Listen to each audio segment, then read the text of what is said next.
This channel does not promote any violent, harmful, or illegal activities. All content provided by this channel is meant for an educational purpose only. আর শুরুতেই আজকের বড় খবরের দিকে নজর রাখতে হচ্ছে। মধ্যশিক্ষা পর্ষদের আবেদনে সাড়া দিয়েছে সুপ্রিম কোর্ট। নিঃসন্দেহে বড় খবর, যারা চিহ্নিত অযোগ্য নন এমন শিক্ষক শিক্ষিকারা স্কুলে যেতে পারবেন। 31শে ডিসেম্বর পর্যন্ত তারা স্কুলে যেতে পারবেন, নিঃসন্দেহে বড় খবর। এর পাশাপাশি রাজ্যকেও নির্দেশ দেওয়া হয়েছে 31শে মের মধ্যে নতুন নিয়োগের বিজ্ঞপ্তি জারি করতে হবে, 31শে ডিসেম্বরের মধ্যে নিয়োগ প্রক্রিয়া শেষ করতে হবে, এমনটাই জানানো হয়েছে সুপ্রিম কোর্টের তরফ থেকে। পড়ুয়াদের কথা ভেবে এই সিদ্ধান্ত জানিয়েছেন প্রধান বিচারপতি।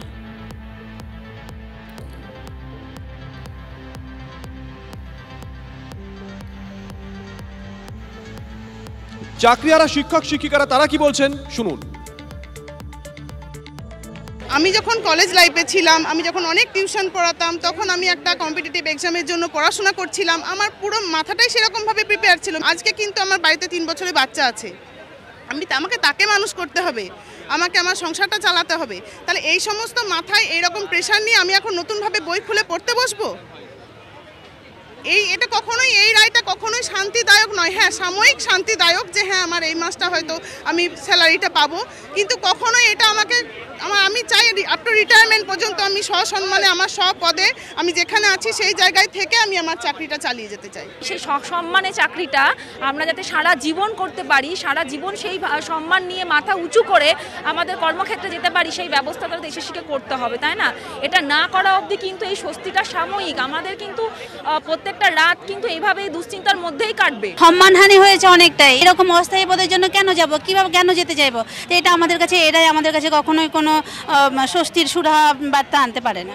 আমরা খুবই সাময়িক স্বস্তি, এটা ডুবন্ত একজন হয়তো সাঁতারু, সে একটু কিছুক্ষণের জন্য উঠে দাঁড়াতে পারলো, তার বেশি নয়। তার মানে এটা স্পষ্ট হয়ে গেল যে যোগ্য আর অযোগ্য এটা তো একটা স্ট্যাবলিশড হয়েই গেল। এবার ইমিডিয়েট যারা অযোগ্য, অবৈধভাবে যাদেরকে নির্বাচন করা হয়েছে তাদেরকে টার্মিনেশন লেটার দেওয়া হোক, তাদেরকে ইমিডিয়েট টার্মিনেট করা হোক। আর যারা যোগ্য, ওই এখন যোগ্যের লিস্টের মধ্যে কোনো ভূত ঢুকে আছে, সেও যোগ্য বলে কাজ করবে, এটা যেন না হয়। আমরা তো নতুন পরীক্ষা পদ্ধতিতে যেতে চাইছি না, কারণ এখনো পর্যন্ত অনেক কিছু বাকি আছে। রিভিউ পিটিশন আছে, রিভিউ কমপ্লিট হবে, তারপরে অন্য ব্যাপার। আর আমরা আশাবাদী রিভিউতে আমাদের অ্যাকসেপ্টেড হবে। কোর্টেও মান্যতা পেল যে একটা যোগ্য পরিষ্কার ছিল, যাদের বিরুদ্ধে কোনো অভিযোগ ছিল না। আমাদের পরিষ্কার দাবি, সুস্পষ্টভাবে তাদেরকে সার্টিফাই করেই তাদেরকে স্কুলে পাঠাতে হবে।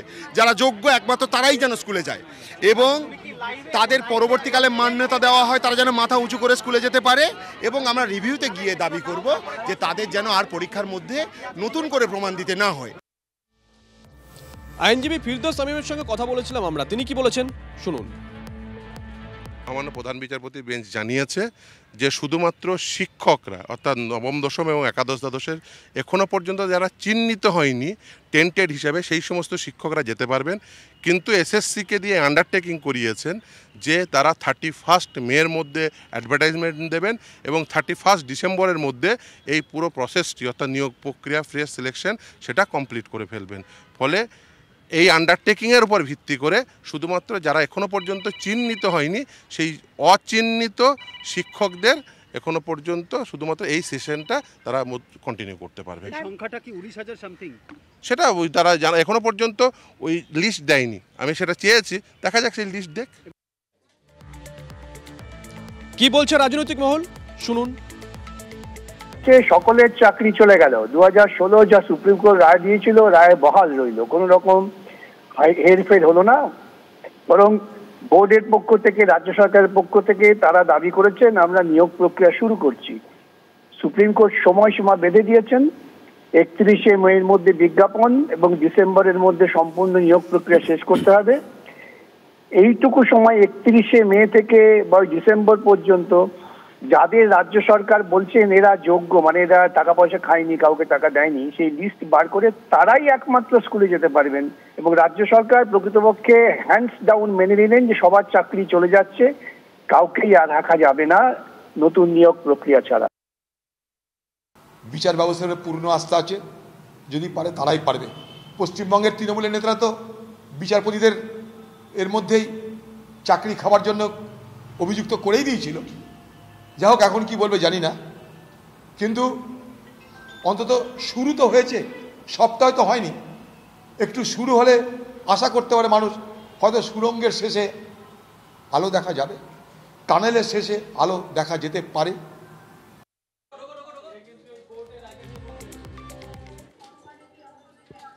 কাজ হয় না। আগেও আপনাদের আমরা দেখিয়ে দিয়েছি মিটিং করে সামনাসামনি কত প্রজেক্ট অলরেডি আমরা মাত্র 15 দিনের মধ্যে আমরা ক্লিয়ার করেছি সিনার্জি কমিটি করে।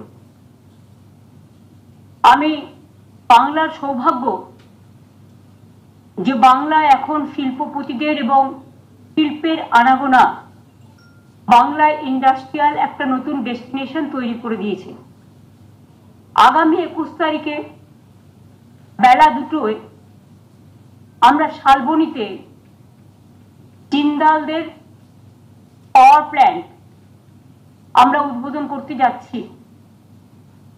তার কারণ হচ্ছে আপনারা একটা জিনিস জানেন, যত দিন বাড়ছে মানুষের সংখ্যা বাড়ছে, অনেক মানুষ অন্য জায়গা থেকে এসেও এখানে বসবাস করছে, তাদেরও পাওয়ার আমাদের যোগাতে হয়। ফলে কনজিউমার বেস যেটা আমরা বলি সেটা বেড়ে গেছে, অস্বাভাবিক হারে বেড়েছে। তারপরে ধরুন আগেকার দিনের লোকেরা এত এয়ার কন্ডিশন ইউজ করতো না, কিন্তু এখন এটা একটা মিনিমাম নিড হয়ে গেছে অনেকের জন্য। ফলে 2011-তে যে সংখ্যাটা ছিল মাত্র 1,07,00,000, এখন সেটা বেড়ে হয়েছে 2,30,00,000। অর্থাৎ প্রায় পাওয়ার ইউজ করার গ্রোথ বেড়েছে 11%। আবার অন্যদিকে পাওয়ারের জন্য ইন্ডাস্ট্রি তৈরি করার জন্য ডিমান্ডও বেড়েছে, কারণ আমরা 6টা ইকোনমিক করিডোর করছি, আমরা ডেডিকেটেড ফ্রেট করিডোরের সাথে কাজ করছি এবং এই ধরনের অনেক বেড়েছে। দেউচা পাঁচুমি কোল প্ল্যান্ট হয়ে গেলে 100 বছরের কোনো সমস্যা বাংলায় থাকবে না, এবং ওগুলো হয়ে গেলে বরঞ্চ বাংলায় পাওয়ারের দাম কমে যাবে যখন ওটা তৈরি হয়ে যাবে। কারণ এখন তো একতরফা চলছে। যখন আমরা দেখেছি কখনো কখনো আমরা স্টেটের দাম বাড়াই না, কিন্তু যারা সিএসসি চালায় তারা দাম বাড়ায়, অনেক সময় দাম বেড়ে গেলে। ফলে সেটা আমাদের হাতে নেই। সেই জন্য আপনাকে পাওয়ার আগামী দিন গুরুত্ব দিয়ে দেখতে হবে এবং বাড়াতে হবে। যত পাওয়ার প্ল্যান্ট হবে তত পাওয়ারের দামটা ব্যালেন্স হবে এবং মানুষের ব্যবহারের জন্য এটা সুবিধে হবে। এইসব চিন্তা করে পাওয়ার প্ল্যান্টের উপরেও আমরা গুরুত্ব দিচ্ছি। শালবনীতে মনে রাখবেন, ভবিষ্যতের ডিমান্ড যাতে তাল রাখতে পারি আমরা, তার জন্য ইতিমধ্যে অনেকগুলো পাওয়ার প্ল্যান্ট করা হচ্ছে, কিন্তু পাওয়ার প্রজেক্টের শালবনীতেই হচ্ছে 800 মেগাওয়াট করে 2টি পাওয়ার প্ল্যান্ট, অর্থাৎ 1600 মেগাওয়াট সুপার ক্রিটিক্যাল কোল বেসড থার্মেল পাওয়ার প্ল্যান্ট, যেখানে জিন্দালরা খরচ করছেন 16,000 কোটি টাকার উপরে। তাছাড়াও তারা অনেকগুলো ইন্ডাস্ট্রিয়াল পার্কও করবেন। আমি তাদের ধন্যবাদ জানাচ্ছি এবং কম্পিটিটিভ বিডিং এর মাধ্যমে জিন্দালরাই এই প্রজেক্ট করেছে। আমরা ওদের লেটার অফ অ্যাওয়ার্ডও দিয়ে দিয়েছি এবং এই ওয়ার্ডে এর ফলে এটা তৈরি হয়ে গেলে অনেক মানুষের কর্মসংস্থানও হবে। পূর্ব ভারতে, ইস্টার্ন ইন্ডিয়াতে এরকম প্রজেক্ট আর নেই। তাই আগামী 21শে এপ্রিল আমি এবং আমার সাথে আমার চিফ সেক্রেটারি মনোজ পল আমরা গিয়ে আমাদের জিন্দাল স্যার থাকছেন এবং সম্ভবত ছেলেও থাকবে, সবাই মিলে আমরা এটা শিলান্যাস করব। এটা একটা বড় সুখবর। এবং দুটো ইউনিটেই আমরা যে শিলান্যাস করব কাজ শুরু হয়ে যাবে পাওয়ার প্ল্যান্টগুলো তৈরি করার। 2 হচ্ছে আমাদের ওয়েস্ট বেঙ্গল, তাছাড়াও WBTCL, PDCL এরাও অনেক কাজ করছে পাওয়ারে। কারণ আপনারা জানেন সাগরদিঘিতে অলরেডি ফিট পাওয়ার প্ল্যান্টের কাজ হচ্ছে এবং ফিট পাওয়ার প্ল্যান্টে প্রায় 660 মেগাওয়াট তৈরি করছে। এটা সম্পূর্ণ হওয়ার পথে মুর্শিদাবাদ জেলায় সাগরদিঘিতে। 2 হচ্ছে DPL দুর্গাপুরে 660 মেগাওয়াট, এটা বিডিং করা হচ্ছে, এটাও প্রসেসে। 3 হচ্ছে বক্রেশ্বর পাওয়ার প্ল্যান্ট বীরভূমে, এটাও 660 মেগাওয়াটের এটাও বিডিং প্রসেসে আছে। এছাড়াও সান্তালদিতে আরো দুটো হবে, যেটা 800-1600 মেগাওয়াট। অর্থাৎ সারা বাংলা জুড়ে অনেকগুলো পাওয়ার প্ল্যান্ট তৈরি করা হচ্ছে, যেটা আগামী দিন কর্মসংস্থানও বাড়াবে, ইকোনমিকে উন্নত করবে, পাওয়ার সাপ্লাই করতে 24/7 যেটা পাওয়ার সাপ্লাই আমরা করে থাকি। আগে আমরা জানতাম, বারবার শুনতাম লোডশেডিং এর সরকার আর নেই দরকার। হয়তো মানুষ লোডশেডিং এর কথাটা এখনকার জেনারেশন ভুলেই গেছে, তাদের হয়তো মনে নেই যে দিনে 24 ঘন্টার মধ্যে 12 ঘন্টায় কারেন্ট থাকতো না, এখন সেটা কিন্তু সাপ্লাই করা হয়। কাজে এতে আমাদেরও অনেক টাকা খরচ হয়, আমাদেরও অনেক সাবসিডি দিতে হয়, যেহেতু এটা জনস্বার্থে খরচ হয়।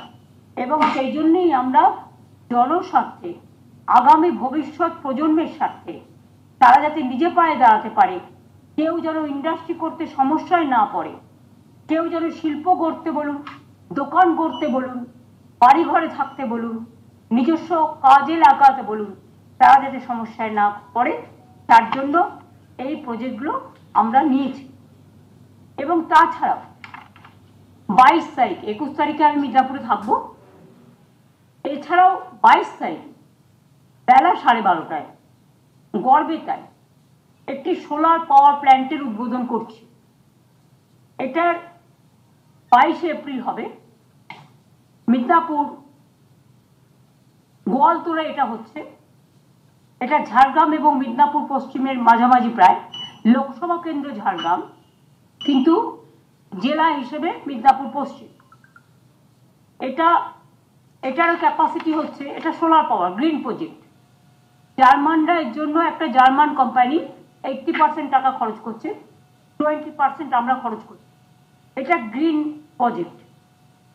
এখন এদের ক্যাপাসিটি হচ্ছে 112.5 মেগাওয়াট। 757 কোটি টাকা এর জন্য খরচ করছেন। এবং এছাড়াও সেখানে অনেক কর্মসংস্থান অলরেডি মানুষ করছেন, আরো করবেন। এছাড়াও আরো 100 মেগাওয়াট তাদের হাতে আছে, সেটাকে এক্সপানশন করতে চেয়েছেন, সেটাও আমরা রাজি হয়েছি। সুতরাং এটা আর একটা দিক হলো, অর্থাৎ এতে ঝাড়গ্রাম, মিদনাপুর পশ্চিম সহ সারা বাংলার মানুষই এই ক্লিন অ্যান্ড গ্রিন এনার্জিকে প্রমোট করবার জন্য আমাদের যে কমিটমেন্ট, সেটার জন্য এই সোলার পাওয়ার প্ল্যান্টও একটা বড় পদক্ষেপ। এর জন্য যা যা প্রয়োজনীয়, সানলাইট, উইন্ড, বাতাস, টাইডাল, ওয়েভ, সবকিছুই আছে। কাজেই রিনিউয়েবল এনার্জি যেটা আমরা বলি, সেটাকেও প্রমোট করা হচ্ছে। সুতরাং তাদেরও আমি ধন্যবাদ জানাই যারা এই কাজগুলো করছে। 21-22-এ তাছাড়াও 22 তারিখে মেদিনীপুর থেকে, টাউন থেকে আমি 25টা ফায়ার ব্রিগেডের নতুন করে উদ্বোধন করব। এই নতুন করে উদ্বোধন করা ফায়ার ব্রিগেডের মধ্যে যে ফায়ার গাড়িগুলো থাকবে, বড় গাড়ি, তার মধ্যে 15টা আমরা দীঘায় পাঠিয়ে দেবো। কারণ জগন্নাথ ধামের প্রোগ্রাম আছে, আমাকে ওখানে কিছু গাড়ি রেডি রাখতে হবে। 10টা কলকাতায় থাকবে, 15টা দীঘায় চলে যাবে। তাছাড়াও কাটোয়ায় একটা ফায়ার স্টেশনও ওদিন উদ্বোধন হবে। তাছাড়াও জেলায় আরো অনেক প্রোগ্রাম আছে, কারণ আপনারা দেখেছেন ঘাটাল মাস্টার প্ল্যানের কাজ অলরেডি শুরু হয়ে গেছে। এটা করতে 2-3 বছর লাগবে, কিন্তু সেটারও উদ্বোধন করা হয়নি। দেউচা পাঁচুমিরও উদ্বোধন হয়নি। এগুলো সময় সময় জেলায় গিয়ে, কারণ এটা ঘাটালটা দেবের কনস্টিটুয়েন্সি, ঘাটাল কনস্টিটুয়েন্সির মধ্যে গিয়ে এটা করব। মিদনাপুর কনস্টিটুয়েন্সি, মিদনাপুর পার্লামেন্ট এবং মেদিনীপুর জেলার, যেটা ঘাটাল ও মিদনাপুর জেলার, আমি দেবজুন ওদেরও সবাইকে থাকতে অনুরোধ করেছি। এবং যখন ঘাটাল মাস্টার প্ল্যানটাও করব, তখনও ঘাটাল মাস্টার প্ল্যানে অনেকগুলো এরিয়া আছে, জেনে রাখবেন। ঘাটালও যেমন আছে, নামটা ঘাটাল মাস্টার প্ল্যান, কিন্তু ওর মধ্যে দাসপুর, কৈশপুর থেকে শুরু করে আপনার পাঁশকুড়া অনেকগুলো অঞ্চলই পড়ে। সুতরাং সেগুলো সব দেখে রাখতে হবে। সুতরাং সেগুলো দেখে জায়গা নির্ধারণ করে পরে করে দেবো উদ্বোধন। কাজটা চলুক, আমাদের জন্য কাজ আমরা আটকে রাখবো না, কাজটা চলুক, কাজে গতি আসুক। দেউচা পাঁচমি যেমন কাজ চলছে আপনারা জানেন।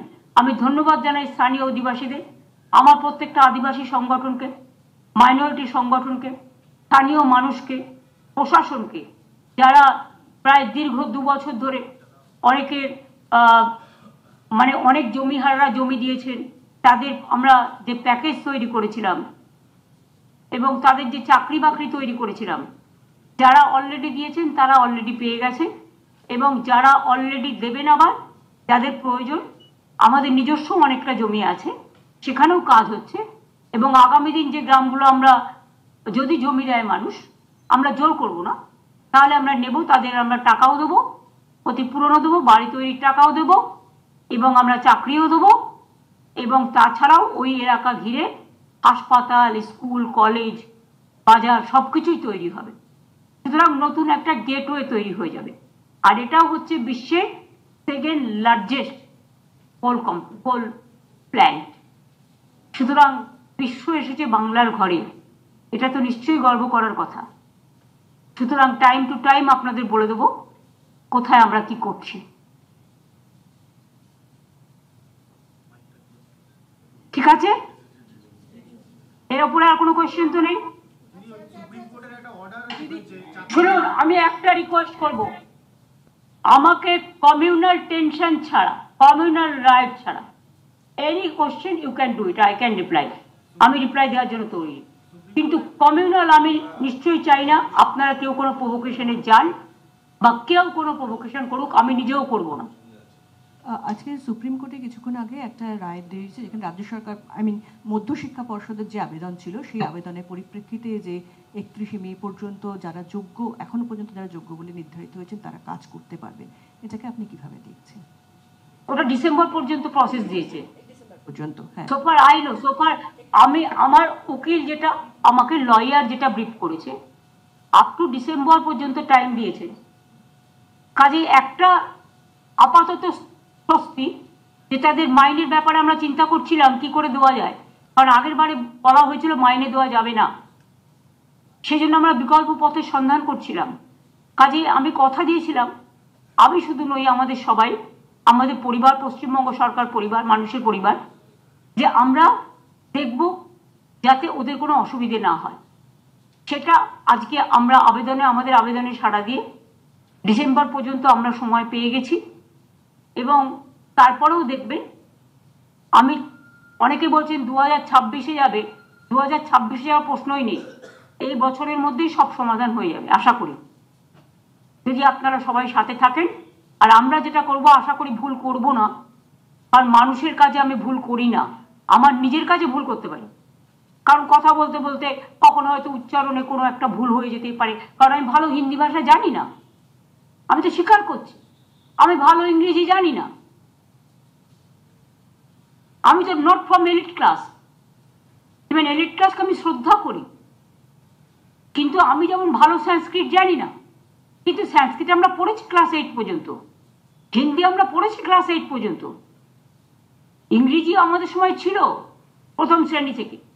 একটা জেনারেশন, 4-5টা জেনারেশন গ্যাপ হয়ে গেছে, 3টে জেনারেশন তো বটেই, যখন 5ম শ্রেণী পর্যন্ত ইংরেজি তুলে দেওয়া হলো, তারা একটা সাফার করছে এবং তাদের মধ্যেও যারা অফিসার তৈরি হয়েছে তাদের আমরা ইংলিশে ট্রেনিং দেওয়াচ্ছি, যাতে গভর্নমেন্টের কাজকর্ম দেখতে কোনো অসুবিধে না হয়। কাজেই আমি খুশি যে আপাতত একটা সময় আমরা পেয়ে গেছি এবং টিচাররাও মাইনে পাবেন যথা সময়। কাজেই এটা তো একটা স্বস্তির, বড় স্বস্তির খবর, এবং একটা স্বস্তি যখন হয় তখন ভবিষ্যতের স্বস্তিও তার উপরে নির্ভর করে। সুতরাং আমি টিচারদের অনুরোধ করব, ভালো করে মন দিয়ে ক্লাস করুন, ভালো করে মন দিয়ে কাজ করুন, চিন্তা করবেন না, আমরা আপনাদের সহসাথী, সমব্যথী এবং সহসাথী। আপনাদের বেদনা হলে আমাদেরও বেদনা লাগে। দিদি, এখানে একটা প্রশ্ন রয়েছে, সেটা হচ্ছে যে টিচাররা সেখানে রিলিফ পেলেও গ্রুপ সি এবং গ্রুপ ডি এর যারা কর্মচারী, তারা কিন্তু তাদেরকে, শুনুন, আপনি আইনের, you don't ask me any question which is related to law. Whatever will do as per law. এবং এসব ব্যাপারে আপনারা চিন্তা না করে চিন্তাটা আমাকে ছেড়ে দিন, ঠিক আছে? আমাকে লটা ভালো করে দেখতে হবে। Let our lawyer to come back. ওরা এখন দিল্লিতে আছে, ওরা আসলে ওদের সাথে বসবো, কথা বলবো। আমি ব্রাত্যকেও বলেছি ওদের সাথে ডেকে কথা বলতে। যখন কোনো প্রবলেম হয়, প্রবলেম সমাধান করবার জন্য সময় নিতে হয়। তাড়াহুড়ো করে কারো কথায় প্ররোচনায় পা দেওয়ার প্রয়োজন নেই। আইনের প্রতি ভরসা রাখুন, বিশ্বাস রাখুন, সরকারের প্রতি বিশ্বাস রাখুন, ভরসা রাখুন। নিশ্চয়ই কোনো না কোনো পথ খুঁজে আমরা বের করবো আইনের সাহায্যে। অপেক্ষা করুন, ধৈর্য ধরুন। আর दीदी रिसेंट वायलेंस में जो फैमिलीज अफेक्टेड है उनको rehabilitation You don't ask me this question. I think so. I have told you. You can ask the question whatever BJP will tell you. But please remember, we have already announced yesterday our policy. The victims we are giving 10 lakhs to each family, and the victims जिसको घर तोड़ा है, जो भी इसमें शामिल है, मैं इन्वेस्टिगेशन का पहले इसको बारे में कुछ टिप्पणी नहीं करेंगे। जो बीजेपी करते हैं उसको सेंट्रल मिनिस्टर करते हैं। इन्वेस्टिगेशन के लिए हम लोगों ने सीट तैयार किया है, लेट देम फाइंड आउट। लेकिन उसको सबको घर हम बांग्ला का बाड़ी बना देंगे। और जिसको दुकान के कोई शॉप में कोई प्रॉब्लम हुआ तो उसमें भी हम उसको मदद करेंगे। Is it clear? I think it is crystal clear. And you have heard the court verdict also. Today there was a case hearing and next hearing is fixed. Until that the court stayed all this. Not stayed, court said until the next hearing. এখন যেভাবে চলছিল নতুন কিছু করা যাবে না, বা এরকম ধরনের কিছু একটা দিয়েছে। If I am not wrong, আমাকে ডিটেলসটা দেখতে হবে। আমি একটা মেসেজের ভিত্তিতে বলছি, কিন্তু আপনারা খবর রাখুন, সুপ্রিম কোর্ট আজকে কিছু একটা রায় দিয়েছে। ইউনিয়ন মিনিস্টার তিনি আজকে রাজ্যপালের সাথে দেখা করেছেন। আগামীকাল রাজ্যপাল সম্ভবত যাচ্ছেন মুর্শিদাবাদ। আমি রিকোয়েস্ট করব এই মুহূর্তে সিচুয়েশন কেউ যেন আমরা গিয়ে লোকাল ছাড়া আর সিচুয়েশনকে আমরা যেন কেউ কি বলবো যে শান্তির বাতাবরণ ফিরে এসেছে, যে এখন মানুষের কাছে যেটা প্রয়োজন সেটা হচ্ছে কনফিডেন্সটা বিল্ড আপ করা। সেই কাজটা প্রশাসন করছে। তা নাহলে আমি নিজেও যেতে পারতাম, তাহলে আমি যাচ্ছি না কেন? আমি তো যাবো ঠিক টাইমে। এখনই আমি যাওয়া মানে তাহলে আমি গেলে অন্যরা কেন যাবে না? আইন তো can't be discriminated between one to another. আমি অ্যাপিল করব মাননীয় রাজ্যপাল মহাশয়কে, please wait few days more. আমাদের স্টেট উইমেন কমিশনে যেতে চেয়েছিল, তাদেরও আমরা বলেছি please just wait few days more, কিছুদিন অপেক্ষা করুন, আগে ওদের মধ্যে কনফিডেন্সটা বিল্ড আপ হোক। কারণ কেউ কেউ তো বাইরে থেকে এসে অত্যাচারটা করেছে, তার মধ্যে পোশাকধারীও আছে, আমাদের নয়, তারা ভয়ও দেখাচ্ছে। আর ত্রিপুরায় হয়েছে বলুন, ত্রিপুরায় যেতে, মণিপুরে হোম মিনিস্টারকে যেতে বলুন, ত্রিপুরায় যেতে বলুন, আসামে যেতে বলুন। ত্রিপুরা তো আমাদের হাতে নেই, আসাম তো আমাদের হাতে নেই, মণিপুর তো আমাদের হাতে নেই, আর বর্ডারও আমাদের হাতে নেই। প্লিজ রিমেম্বার, আগে বর্ডারের 5 কিলোমিটার পর্যন্ত বিএসএফ এর আন্ডারে ছিল। প্রেজেন্ট হোম মিনিস্টার আইন করে 50 কিলোমিটার করে দিয়েছে। অর্থাৎ আমাদের মানুষ থাকলেও আমরা তাদের সাথে গিয়ে দেখা করতে পারি না, তারা আমাদের সাথে যোগাযোগ করতে পারে না। রাজ্য প্রশাসনের হাত থেকে কেড়ে নেওয়া হয়েছে 50 কিলোমিটার। কেন এটা হবে? এটা তো আমারও যুক্তি। প্রথম দিন থেকে আমরা অপোজ করেছি এবং করে যাব। আপনারা আমাকে বলুন, এসব কোয়েশ্চেন জিজ্ঞেস করবার আগে কখনো ভেবে দেখেছেন? Earlier there was a system, বাইরে থেকে যে কেউ আসলে দেয়ার ওয়াজ এ সিস্টেম, আমাদের ওয়েস্ট বেঙ্গল পুলিশের লোক থাকতো, অ্যান্ড তারা একটা ডেটা রাখতো, কারা আসছে, কোথা থেকে আসছে, কিভাবে আসছে, কোন কাজে আসছে। এই হোম মিনিস্টার আসার পর যে উইথড্র দ্যাট, আমাদের অফিসারদের অ্যালাউ করে না to keep the data with them to find out the details about the outsiders. Outsiders, I am not blaming all, but few sections who who have some critical area, there our police should have taken the special care. But now we cannot do it because Home Ministry already withdrawn the state government data sharing process since 3-4 years. And number 2, even railway also regular যাতায়াত করছেন, border দিয়ে কে যাতায়াত করছেন তার জন্য RPF আছে, CRPF আছে, ওদের নিজস্ব প্রোটেকশন ফোর্স আছে। 3 হচ্ছে বিএসএফ বর্ডার দেখে, সিআইএসএফ পোল দেখে। তো এর মধ্যে আমাদের জড়াচ্ছেন কেন? গরু দেখে বিএসএফ, কয়লা দেখে সিআইএসএফ। শুধু মিথ্যে কথা বলে আমাদের নামে, গার্বেজ অফ লাইজ।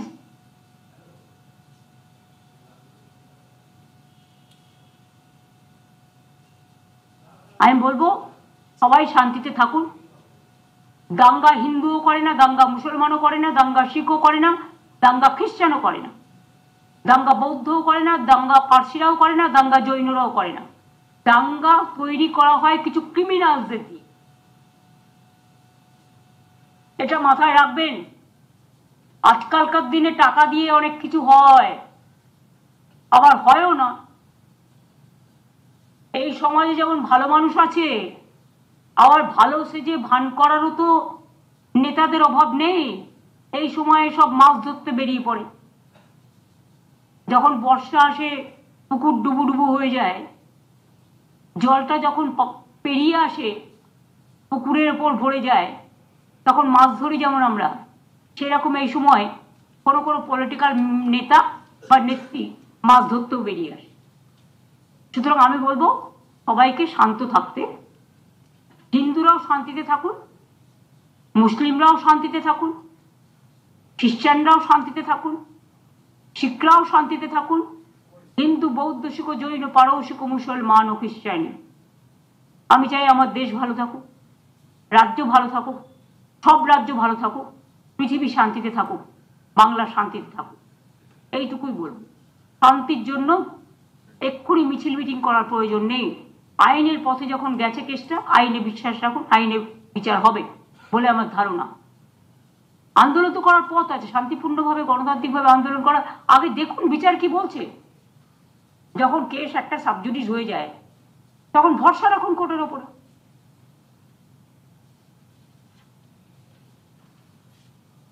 আর এটা রাজনীতি করার জায়গা নয় যে ভোটার পোলারাইজেশন করব। এসব খেলা অনেক হয়েছে। ইলেকশন আসলে 1 বছর আগে থেকে এসব খেলা সব জায়গায় হয়। অনেকে ধরতে পারেনি, খেলাটা ধরতে পারে না এজেন্সির তৎপরতায়, কারণ টোটালটাই এজেন্সিকে দিয়ে করানো হয়। আর যিনি করেন তার নাম তো আমি আপনাদের কালকে বলে দিয়েছি। এর জন্য যে কোনো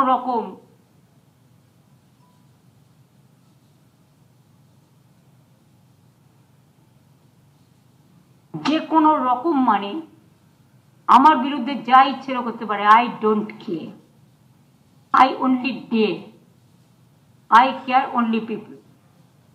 মানুষকে আমি কেয়ার করি, আর কাউকে করি না। মামাটি মানুষ, যারা সাধারণ মানুষ। I am a commoner, they are also common. সুতরাং আমি মনে করি যে আপনারাও দয়া করে, কিছু কিছু টিভি চ্যানেলও আছেন আপনাদের মধ্যে একাংশ, যারা বিজেপি ফিট করে দিচ্ছে আর আপনি এখানে ফিট করছেন, সোশ্যাল নেটওয়ার্কে দিচ্ছেন। সোশ্যাল নেটওয়ার্কে সব খবর কি সত্যি? সব তথ্য কি সত্যি? আবার সব খবর মিথ্যেও নয়। লজ্জার। অন্য হোম মিনিস্টার হলে কমসে কম হোম মিনিস্ট্রি থেকে তো কমসে কম রিজাইন দিয়ে দিত। পরিবারের কাউকে নিয়ে এসে বসান না। অনেক আছে তো, ভাই ভাতিজা, ভাইপো বৌদি, ভাইপোর শালি, শালির জামাই, সবাই কাউকে। পরিবারে তো প্রচুর লোক, আপনার বসান যাকে ইচ্ছে, নিজে ছাড়ুন না অপদার্থ একটা মুখ্যমন্ত্রী। তিনি আজকেও বলেছেন যে পুরোটাই এজেন্সিকে দিয়ে করানো হচ্ছে। ভরসা রাখুন আদালতের ওপর, এটা রাজনীতি করার জায়গা নয়, শান্তিপূর্ণভাবে গণতান্ত্রিকভাবে আন্দোলন করুন। দেখুন, উনি নিজেই যা কথা বলছেন, এরপরে পশ্চিমবঙ্গের মুখ্যমন্ত্রীকে বাংলার পাবলিক তার কাটা বলবে। অসংলগ্ন কথাবার্তা বলছেন। অসংলগ্ন কথাবার্তা বলছে, কোনো কথার সাথে কোথাও মিল নেই। উনি প্রথমে বলেন বিএসএফ 5,000 টাকা করে দিয়ে নাকি ঢিল মারিয়েছে। তা আপনি ভারতবর্ষের ফার্স্ট ডিফেন্স লাইন, যারা প্রথম গুলিটা খায় শত্রু এলে, তাদের উপর এত বড় এলিগেশন রাখছেন, ভালো কথা, আমরা অ্যাকসেপ্ট করছি, এটা প্রমাণ দিন।